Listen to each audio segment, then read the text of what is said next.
자, 이 세계 지도가 여러분들에게 정말 많은 통찰과 아이디어를 제공한다는 거 좀 어떻게 좀 보여드릴 수 있을까요? 어쨌거나 그 제레미 다이아몬드래. 그 제레드 다이아몬드에 의하면 이 위도가 대륙의 위치와 그 위도가 굉장히 중요하다고도 말씀을 드렸죠. 예, 바로 요 사하라 이남 아래 이쪽에 이 영도 적도라고 하는 선과 저는 여러분들이 꼭 이걸 기억해 뒀으면 좋겠어요. 이 요선, 우리나라 바로 밑에 있는 요선. 여기죠? 죄송합니다. 예. 꼭 이 그리는 연습을 한번 하세요. 이렇게, 여긴가? 요렇게 진 그리나? 요게 이제 30도선이죠. 30도선. 그 다음에, 영국 바로 위에 이 60도선. 그려놓고도 재밌네. 예. 그리고 요 선을 기준으로 해서, 어디 영역? 예, 요 밑에 영역.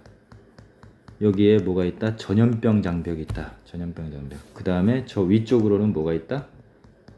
얼음 장벽이 있다. 기억하시라 그랬죠. 이 장벽들이 어떤 역할을 했는가 한번 잠깐 살펴볼 텐데요. 하다못해 이 얼음 장벽이 만약에 여러분 한번 생각해 보세요. 이 얼음 장벽이 좀 더 밑으로 내려오면은 이게 이렇게 고정되어 있지 않아요. 이게 그때 그 역사적인 기후에 따라서 올라갔다가 내려갔다가 올라갔다가 내려갔다가 하거든요. 예. 죄송합니다.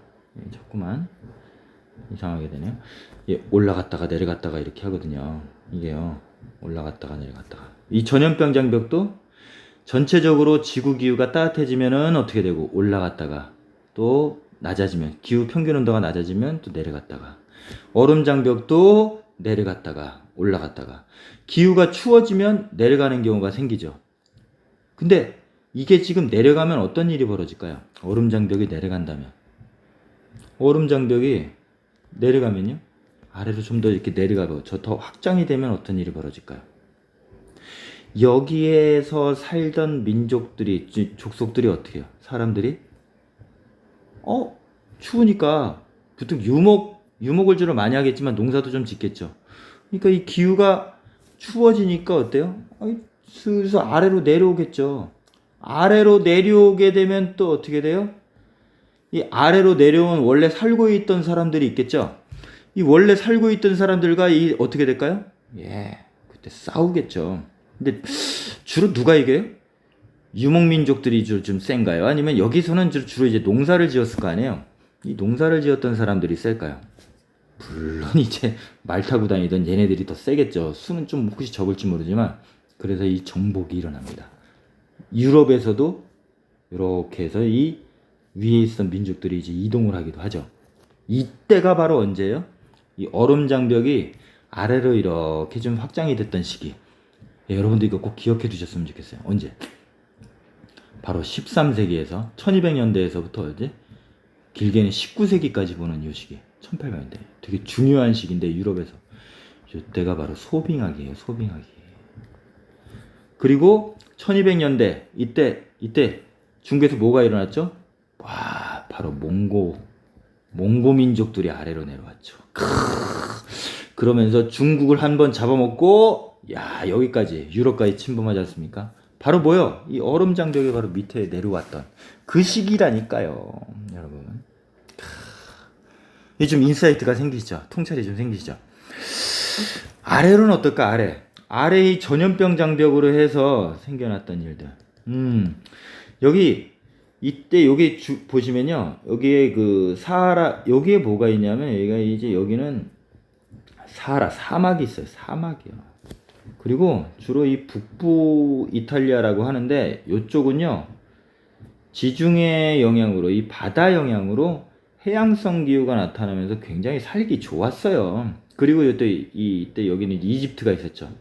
이집트 여러분들은 뭐 피라미드하고 사막만 생각하는데 옛날 고대인들이 생각하는 이집트는 어떤 곳이었냐면 그냥 수풀이 울창하게 우거지고요. 농사가 잘 지어지는, 농사가 너무나 잘 되는, 심지어 뭐 이모작까지 하는 풍요의 땅이었다니까요. 근데 여기 아래, 여기 지금 이 전염병 장벽이 이렇게 좀 겹쳐 있는데 사하라가 있고 여기에 지금 전염병 장벽, 말라리아, 그 다음에 콜레라, 뭐 이런 것들이 지금 이렇게 수면병, 황열병이 이렇게 지금 있는데, 요 북부 아프리카 바로 밑에, 여기가 지금 바로 이제 걸리거든요. 전염병 장벽으로 걸리고, 이렇게 좀 표시해야 되나? 전염병 장벽으로 걸리고, 그 다음에 사하라 사막이 있어요. 여기가 진짜 보이지 않는 장벽이 돼버리죠. 이 북부 아프리카에 있는 사람들이나 이 유럽 사람들이 아래로 진출하기가 되게 어려운 장벽이 되었어요. 예. 그래서 요 아프리카 사하라 이남에 요 지역에 있는 이 아프리카 요 지역들이 한동안 이 유럽 사람들이요 여기 밑에를 이제 진출을 못했어요. 제국주의라고 들어보셨어요? 제국주의 열강들이 유럽 열강들이 아래로 이렇게 가고 싶어도 또 그 이전에 유럽 사람들이 이 아래로 노예 팔려고 아프리카 사람들을 한번 시도해 봤어요. 이 아프리카 이 사람들을 노예로 만들려고 여기 지금 정복하려고 그때 했었는데 그런데도 그때 못했던 이유는 바로 뭐다? 이 전염병 장벽 때문에. 이 사람들이 갔다 하면은 바로 말라리아 걸려버리거든요. 말라리아. 예, 그냥 바로 그냥 2, 3일 만에 그냥 연락이 죽었대요. 황열병 뭐 이런 것 때문에 여기에 갈 엄두를 못 냈었대요. 그럼 어떻게 보면 이 사하라 이남이라거든요. 사하라 이남 지역의 아프리카는 오히려 전염병 장벽과 이 사하라 사막이 이 외국 열강으로부터 지켜주었다. 보호되는 보호 장벽이었다. 이네 입장에서는 그렇게도 얘기할 수 있겠죠. 재밌죠. 그리고 이 카스트 제도 여기는 좀 나중에 설명을 좀 드리려고 하는데 이 중국으로 가볼까요? 중국 여러분들 그린 거 보시면요. 제가 중국 지리를 한번 좀 그려드릴게요. 중국을 중국이 어떻게 생겼냐면 여러분들도 한번 이렇게 좀 그려보세요. 이렇게 생겼어요. 여기 지금 우리나라가 있죠. 이렇게 우리나라가 있고 있는데 여러분들이 모든 그 지도에서 어떤 그 나라의 역사라든가 그런 것들을 알기 할 때 이 역사와 가장 연관해지는 게 바로 그 지리입니다. 지리. 예, 지리를 꼭 기억하세요. 지리는 크게 이제 저는 오원소설이라고 하는데 진짜 이거는 지구과학에서도 여러분들 좀 잠깐 언급했을 거예요. 뭐 생물권 뭐 이런 식으로. 되게 중요한 게 5가지가 있어요. 하나는 땅, 그 다음에 물, 그 다음에 공기. 이게 진짜 옛날에 그리스 사람들은 이제 이 4원소설이라고 했다니까요. 불, 그 다음에 마지막 제5원소, 생명. 이게 많이 빠지죠. 뭘 봐요? 지리적으로는요? 땅으로는요? 대륙. 그 다음에 이게 반도인지. 그 다음에 제일 중요한 게 또 뭐예요? 산맥. 산에 올라가기 어려우니까 이 산맥이 바로 그 사람들의 지리적인 이동 경로를 이제 결정을 하죠. 예, 또 물은 또 뭐예요? 예, 바다, 강 이런 것들이 있죠. 또 호수도 있어요. 예, 이런 것들이 지리적으로 또 역사적으로 정치적으로 되게 중요하죠. 공기는 뭐예요? 바로 바람이죠. 바람, 해류풍 뭐 이런 것들이요. 그다음 불은 뭐냐면 이 불은 제가 이 태양 에너지예요. 태양 위도에 따른 태양 에너지. 예, 이게 되게 중요하죠. 생명은 아시겠죠? 이 5가지 원소가 이 지리적인 어떤 특성들을 결정을 하고 이게 인류에게 있어서는 사회 역사적으로 정치적으로 경제적으로 지리적으로 굉장히 큰 영향을 미친다. 이게 바로 총균수의 가장 큰 골자이기도 해요. 그래서 이제 중국 지리를 좀 봐야 되는 거예요. 중국 지리는요. 대륙, 그러니까 물만 보시면 돼요. 일단. 물과 산맥만 좀 보시면 되는데 제가 한번 보여드릴게요. 중국은 크게 강이 2개 강만 기억하시면 돼요. 하나는 위쪽으로 흐르는 강인데요. 이렇게 생겼어요. 이게 뭐예요? 이거하고 그 다음에 밑에 지금 흐르는 굉장히 긴 2개 강이 있어요. 2개 강. 그 다음에 또 하나 강이 좀 지류 같은 게 이렇게 큰, 이것도 진짜 뭐 어마어마해요. 사실은 이렇게 좀 얘기하지만 조그만 강이라고 하니 중국 입장에 조그만 거죠. 우리나라 입장에서 어마어마한 이렇게 3개의 강이 있다. 하나는 바로 여기 위에 이 중요한 바로 황하가 있어요. 북쪽 강을 중국에서는 하를 쳐요. 하.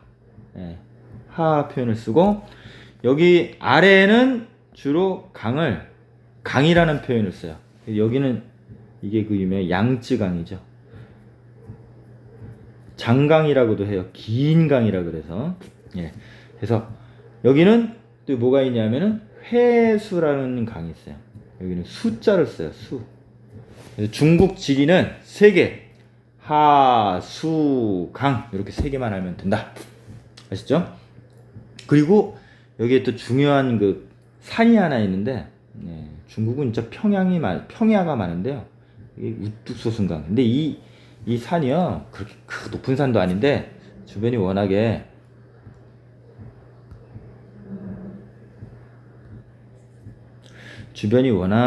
평야가 많으니까 높아 보이는 거예요. 이 중요한 산이 하나 있거든요. 중국 역사에서 가장 중요한 산 뭐요? 태산이 높다. 바로 이 태산이라고 합니다. 그리고 이쪽에 이 양쯔강 중앙부 쪽에는요 주로 이렇게 호수가 굉장히 많아요. 이 호수는 어마어마한 크기예요. 뭐 서울시 정도 크기라고 보시면 돼요. 그런 큰 호수들이 있다고 이렇게 좀 생각하면 됩니다. 그러면 이 하수강 그 다음에 호수와 산을 기준으로 중국은 어떻게 나누냐면 이 태산이 있다 그랬죠. 지역을 나누는데요. 태산의 동쪽에 있다 그래서 여기를 뭐라 하냐면 여기를 산동반도라고 합니다. 산동이라고 해요. 산동. 그리고 여기 이렇게 삐죽 튀어나온 이 반도 요거를 뭐라고 해요? 요게 그 유명한 바로 산동반도예요. 산동반도. 여기 여러분들 우리가 알고 있는 뭐 찡따오가 여기 있나? 아무튼 되게 유명한 우리나라에서도 유명한 지역들이 많이 있어요. 백제, 신라 하여튼 삼국의 교육도 주로 이 산동반도 통해서 했죠. 바로 이 산동이고요. 그 다음에 여기 산의 서쪽이라고 해서 여기는 산서라고 해요. 산서성이라고 들어보셨죠. 그 다음에 황하의 북쪽에 있다 그래서 여기를 뭐라 한다? 하북 이렇게 있습니다.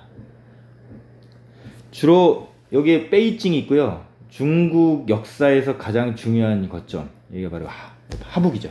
그 다음에 이 바로 남쪽에 있다 그래서 하남이라 그래요. 강동구 그죠? 하남정 그죠? 아니에요. 그 다음에 이쪽이 또 되게 중요한데 여기를 이제 관중이라고 해요. 여기 왜 관이라고 하냐면 관이라고 들어보셨어요?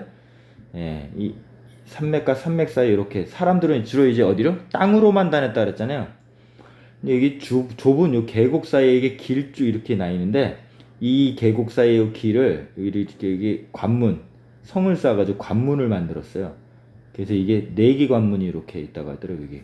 그럼 여기 관문 안쪽으로 들어가면 여기는 일종의 분지 같은 곳이 되겠죠. 주변은 산으로 둘러싸여 있고.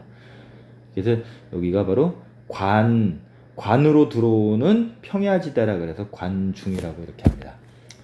중국 역사, 뭐 삼국사기, 춘추전국 시대 뭐 이렇게 할 때 주요 배경이 되는 곳이 바로 요 지역이에요. 하북, 하남, 산동, 산서, 관중 기억해 두시면 됩니다.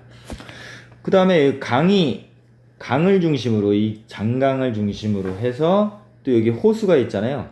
호수가 있으니까 호수의 북쪽에 이렇게 해가지고 여기를 이제 호북 지역이라 그래요. 호북. 여기는 그럼 뭐겠어요? 호남이라 그랬죠.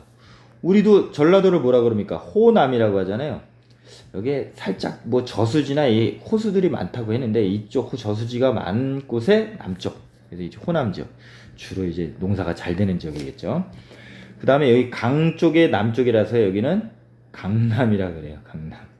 그리고 이쪽에 이제 뭐가 있냐면 저 옆에 사천 지역이 있다. 사천 짜장 들어보셨죠? 중국은 이런 식으로 이렇게 지금 크게 나눌 수 있다. 지금 현재 중국의 행정구역은 이제 성이라고 하잖아요. 이게 다 그래요. 하남성, 산동성, 하북성, 산수성, 호북성 뭐 이런 식으로 좀 구분되어 있는 지역이기도 합니다. 근데 여러분 그 세계지도에서 보셨지만 그 전염병 장벽 경계가 어떻게 돼 있냐면요. 바로 이렇게 지금 돼 있어요. 이런 식으로요. 여기가 바로 그 전염병 장벽이 있는 지역이에요. 예. 그러니까 이쪽 지역은 어때요? 예. 조금 덥고 즉 아열대 기후로 나타나고 뭐가 있다? 전염병 장벽이 이렇게 가로놓여 있다. 뭐 말라리아, 그 다음에 콜레라, 또 뭐 황열병 같은 무서운 질병들이. 그래서 중국 역사에서 주요 그 역사의 거점 지역은 바로 아까 말씀드렸듯이 이쪽 지역이었어요. 주로요. 이쪽 지역에서 많이 활동했다가 얘네들이 이제 세력을 좀 확장을 시키면 어떻게 해요? 아래로 내려가고 싶은데 그 아래로 내려갈 때마다 어떻다? 바로 이 전염병 장벽에 많이 가로막혀가지고 이쪽을 정복하지 못했다. 그래서 굉장히 개발이 늦게 일어났던 지역이 바로 이 지역이기도 합니다. 이 전염병 장벽이 얼마나 중요한지 아시겠죠?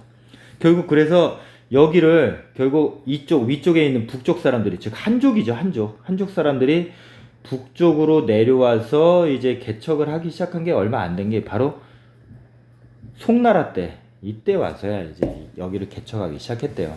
그리고 사실 삼국지에서도 이쪽 지역이 뭐래요? 바로 오나라죠. 오나라. 여기는 위쪽 지역하고 완전히 그 기후가 달라서 다른 나라로 인식이 됐어요. 이쪽은 뭐예요? 이쪽은 바로 유비관우 장비가 있었던 파촉이라고 하죠. 관중 지역을 중심으로 이 파촉 지역이 있었는데 어쨌거나 이 사람들이 여기를 정복하기가 굉장히 어려웠었다. 뭐? 기후적인 문제, 특히 전염병 장벽 때문에. 역사를 좌지우지. 네.